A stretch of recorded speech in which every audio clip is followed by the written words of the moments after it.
Online વેચાઈ રહેલી દવાઓના વિરોધમાં યોજાયેલ હડતાલમાં આજે વડોદરા મેડિકલ સ્ટોર્સના સંચાલકો જોડાયા છે. ઓનલાઈન દવાઓના ગેરકાયદે વેચાણ અને મોટી કોર્પોરેટ કંપનીઓની નીતિઓ સામે આજે ગુજરાતભરના કેમિસ્ટો 24 કલાકની હડતાલ પર ઉતરી ગયા છે. ત્યારે ઓનલાઈન વેચાઈ રહેલી દવાઓના વિરોધમાં યોજાયેલ આ હડતાલમાં વડોદરામાં મેડિકલ સ્ટોર્સના સંચાલકો પણ જોડાયા છે. શહેરના રાવપુરા વિસ્તારમાં આવેલ સંસ્થા વસાહત ખાતે મોટી સંખ્યામાં સ્ટોર્સના સંચાલકો એકત્રિત થયા છે. એક દિવસીય હડતાલમાં જોડાઈને કેન્દ્ર સરકારના આરોગ્ય મંત્રાલયને રજૂઆત કરવામાં આવી છે. વડોદરામાં કેમિસ્ટ એસોસિએશન દ્વારા સરકાર ઓનલાઈન દવાના ગેરકાયદે વેચાણ અને નિયમો વિનાના ડિસ્કાઉન્ટ પર તાત્કાલિક પ્રતિબંધ મૂકે એવી માંગ કરી છે. એસોસિએશનના હોદ્દેદારોએ જણાવ્યું કે સગીર વયના બાળકો અને યુવાનો નશા તરીકે ઉપયોગમાં લેવાતી દવાઓ ઓનલાઈન મંગાવી રહ્યા છે. કોવિડની પરિસ્થિતિ દરમિયાન વર્ષ 2020માં સરકારે જે GSR આપ્યું હતું તેનો આજે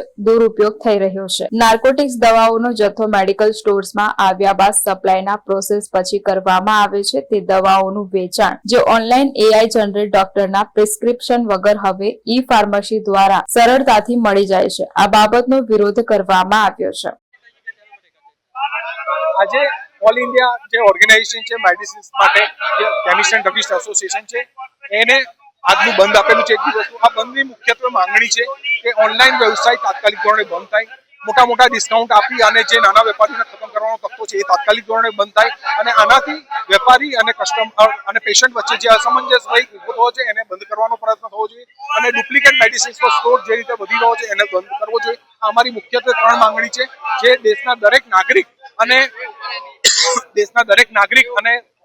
વેપારી સાથે સંકળાયેલી છે.